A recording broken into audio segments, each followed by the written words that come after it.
बिस्मिल्लाहिर्रहमानिर्रहीम। तो आज हम पढ़ेंगे ऑक्सीडेशन टू कार्बोक्सिलिक एसिड।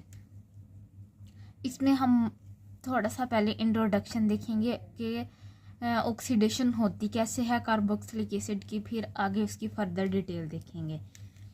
सबसे पहली बात ये है कि हम कार्बोक्सिलिक एसिड जो है ये किस चीज़ के को ऑक्सीडाइज करने से हमें ये प्रोडक्ट के तौर पर मिला है, यानी कि किस कंपाउंड को ऑक्सीडाइज करने से हमें क्या चीज़ मिली है, कार्बोक्सिलिक एसिड।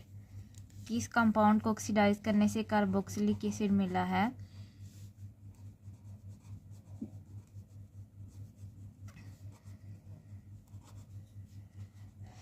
ठीक है।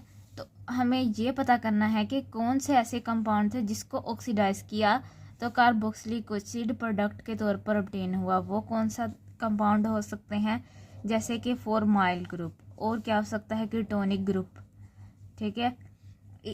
इनको ऑक्सीडाइज करने से क्या मिला था, कार्बोक्सिलिक एसिड मिला है। अब सवाल यहाँ पर ये पैदा होता है कि अब क्या कार्बोक्सिलिक एसिड भी फर्दर ऑक्सीडाइज हो सकता है। तो जी हाँ, कार्बोक्सिलिक एसिड भी फर्दर ऑक्सीडाइज हो सकता है। अगर कार्बोक्सिलिक क्योंकि कार्बोक्सिलिक एसिड के अंदर अभी भी एक हाइड्रोजन मौजूद है, ये वाला हाइड्रोजन, जो कि क्या करता है, ये हाइड्रोजन मौजूद है। अब इसकी ऑक्सीडेशन करवाएंगे तो ये वाला हाइड्रोजन जहाँ से रिमूव हो जाएगा, मतलब कि तो फिर हमारे पास बाकी क्या रह जाएगा, C≡O, यानी कि CO2। अब ये क्या बन गया हमारे पास, कार्बन डाइऑक्साइड, ठीक है। यहाँ पे ये जो रिएक्शन हो रहा है तो हमें कैसे पता चलेगा कि ये जो रिएक्शन हुआ है ये वाला कार्बोक्सिलिक एसिड से जो कार्बन डाइऑक्साइड बना है, ये ऑक्सीडेशन रिएक्शन है या कोई और रिएक्शन है। तो उसको जानने के लिए हमारे पास एक टेक्निक है, मतलब कि एक तरीका होता है कि उससे हमें पता चलता है कि कोई रिएक्शन ऑक्सीडेशन रिएक्शन है या कोई और रिएक्शन है। लाइक हाइड्रोजन से हम पता चला सकते हैं, और इलेक्ट्रॉन से, और ऑक्सीजन से। प्रोडक्ट होगा, रिएक्टेंट होगा, प्रोडक्ट होगा, जिससे हम आगे फर्दर देखेंगे। अगर तो हाइड्रोजन के अंदर भी नो चेंजेस आ रही हैं, यानी कि इलेक्ट्रॉन्स भी चेंज नहीं हो रहे और ऑक्सीजन एटम भी नहीं चेंज हो रहे, वो वैसे के वैसे हैं प्रोडक्ट में, तो अब क्या होगा, नो चेंजेस। तो अब क्या करेंगे हम, अब हमें कैसे पता चलेगा कि ये ऑक्सीडेशन रिएक्शन है, रिडक्शन रिएक्शन है, या क्या है। तो अब बारी आ जाती है, हाइड्रोजन भी देख लिया, इलेक्ट्रॉन भी देख लिया, ऑक्सीजन भी। अब कार्बन का क्या करना है भाई, ये कार्बन भी तो किसी काम की चीज़ है कि नहीं है। कार्बन को हम देखेंगे कि इसके अंदर क्या चीज़ हो रही है, जब रिएक्टेंट से प्रोडक्ट में कन्वर्ट होता है तो कार्बन के अंदर क्या चेंजेस आती हैं। तो हम फिर कार्बन के देखेंगे। अगर तो इस कार्बन की, अब ज़ाहिर सी बात है, कार्बन हर ऑर्गेनिक कंपाउंड के अंदर मौजूद होता है, ठीक है। इसके बगैर तो ऑर्गेनिक कंपाउंड ही नहीं ना रहता, कार्बन तो कंपलसरी है ना। तो ये जो कार्बन है इसकी हमने देखना है, क्या देखना है, ऑक्सीडेशन लेवल।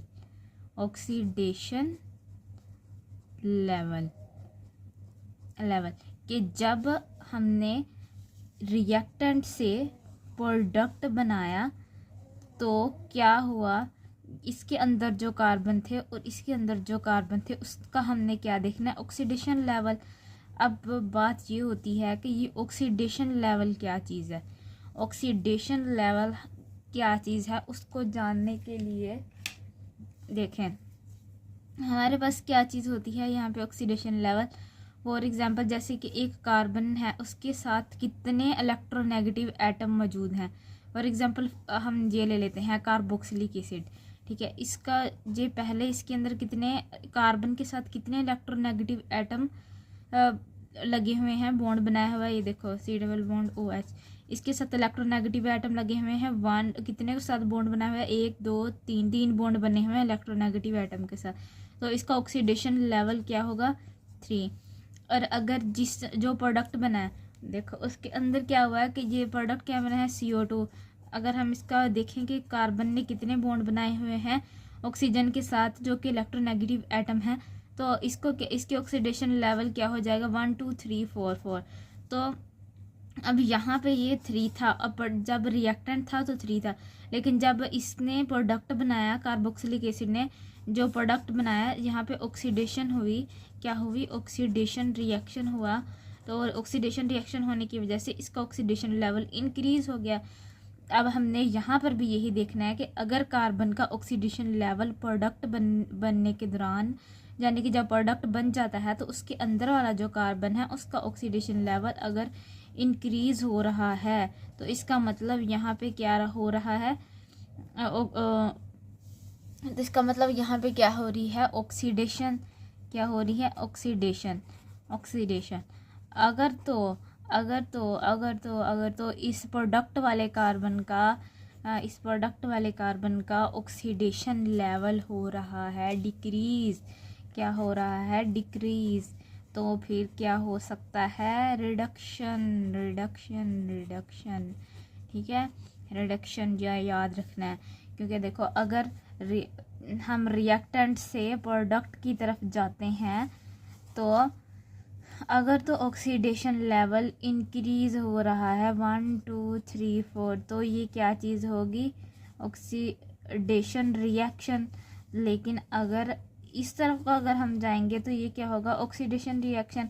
लेकिन अगर यहाँ से हम 4 से अगर 0 की तरफ जाएंगे तो वो रिडक्शन होगा, रिडक्शन रिएक्शन। क्योंकि फॉर एग्जांपल अगर यहाँ पे कार्बन की ऑक्सीडेशन लेवल 3 था और यहाँ पे आके 4 हो गया तो वो क्या होगा, ऑक्सीडेशन।